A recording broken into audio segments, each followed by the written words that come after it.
Olá, alunos do terceiro ano. Vamos dar início à nossa aula de matemática de hoje? E aí, já pegaram o livro de matemática? Então, abram ele na página 58. Página 58, vamos estar trabalhando com noções, instrumentos e medições com referências convencionais e não convencionais. Grandezas e medidas. O que é grandeza? É um atributo que pode ser medido, o comprimento, peso, temperatura, capacidade, o volume, o tempo, a velocidade, etc. Já a medida é a quantidade que se pode ser representada numericamente utilizando-se uma unidade de medida, como o metro, a tonelada, o grau Celsius, litro, a hora, o quilômetro por hora e etc. Para isso, utilizamos alguns instrumentos convencionais e não convencionais para medi-los. Aqui eu tenho a trena,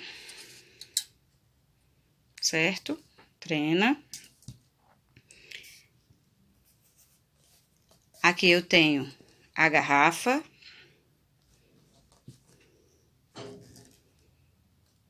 O relógio. A régua. Cada um desses instrumentos tem a sua funcionalidade, serve para alguma coisa. No caso da balança, ela serve para medir a massa, o peso. O relógio, o cronômetro e etc. para medir o tempo. O termômetro para medir a temperatura. Já a fita métrica, a trena, a régua serve para medir o comprimento. O velocímetro para medir a velocidade, etc. Copo medidor, garrafa, garrafão, etc. para medir a capacidade ou o volume. Na página 59, nós temos aí as medidas, as unidades de medida não convencionais através de alguns instrumentos. A colher, a pitada, por exemplo, ela serve para medir a massa, o peso. O tato, para medir a temperatura. A ampulheta, para medir o tempo.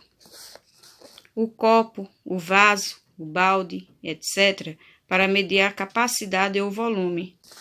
O palmo, o passo, o polegar, o braço, para medir o comprimento.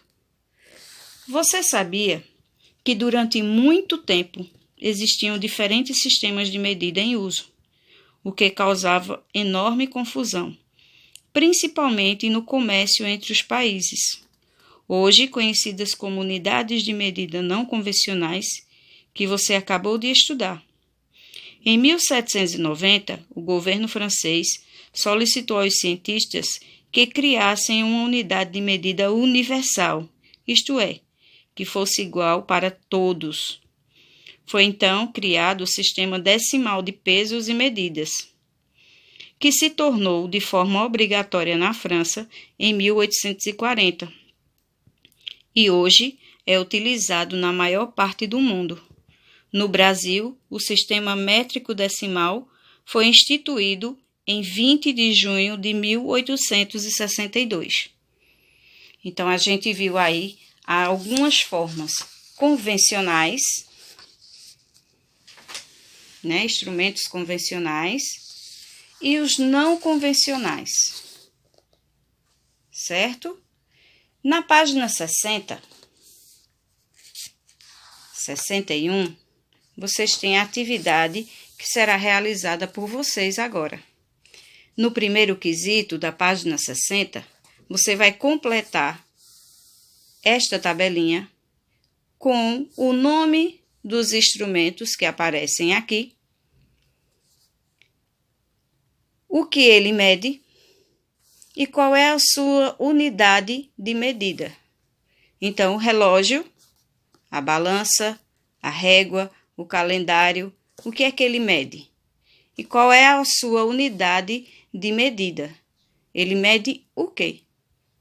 No segundo quesito, você vai observar as imagens e marcar com um X as que mostram unidades de medida não convencionais. Então, quais são as unidades de medida não convencionais dessas 4 imagens? Aí você marca o X.